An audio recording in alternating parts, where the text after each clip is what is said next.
Obviously you and Ben, like obviously you're very intentional about how you're raising your kids, which is, what we all aspire to do. But just going back in time, because I'm curious about this, you talked about getting into your driveway and having, moments of crying, which I think that, I think we've all been there. Did you find that at a certain point, like it was just almost impossible to really turn your mind to your sort of dad role, and you kind of just had to sort of sit in, where life took you, or that was never something that, that was in your consciousness? Like you never stopped being that dad. Obviously, we never stopped being a dad in actuality, but did you find that it was challenging to sort of continue to be that dad while you were sort of at the darkest times in your life? So we'll separate it between making sure you're doing what you have to do as a dad or as a parent, just get things done because life keeps going. You can't stop it, versus the conscientious effort you're making to be better at your dadness. Like it did take a lot of effort, because there were a lot of times where it would just been easy to say, whatever, just leave me alone. Go back to your screen. Yeah, go back to screen. Mm. And honestly, again, I'm going to go back to Ben on this, because again, seeing the way he interacted with his kids, even by me, until today, it's really helped me to learn the right words, the right ways to speak to your kids. You don't always, and I'm sure Ben can elaborate on this, you don't always just kind of like tell them what to do.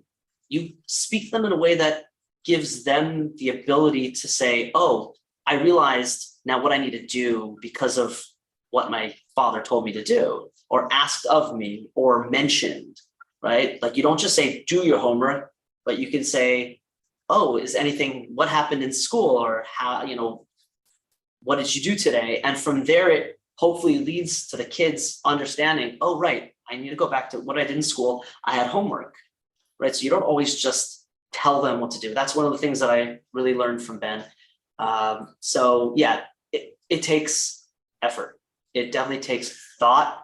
And I would definitely suggest not being discouraged by the first interaction, or even the first year of interaction, or life, because it's not all roses.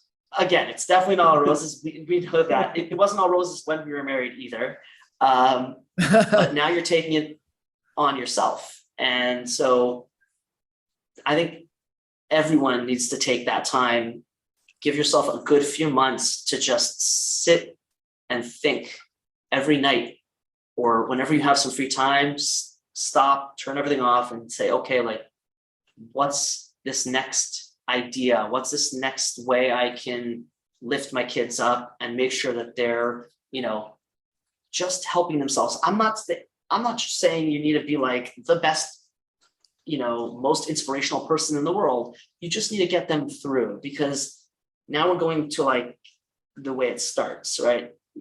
Especially with my oldest, in my example, in my personal story, she had a really, really hard time breaking down constantly.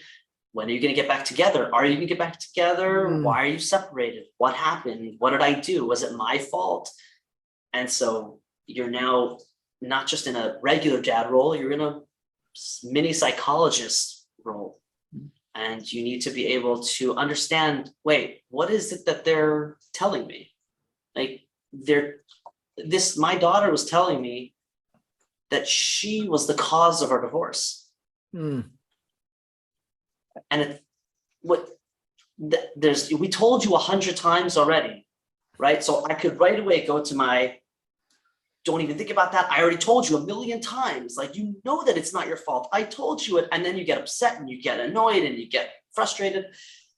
But instead, stop and say, you know what? I'm going to answer the question again, nicely, in a relaxed tone.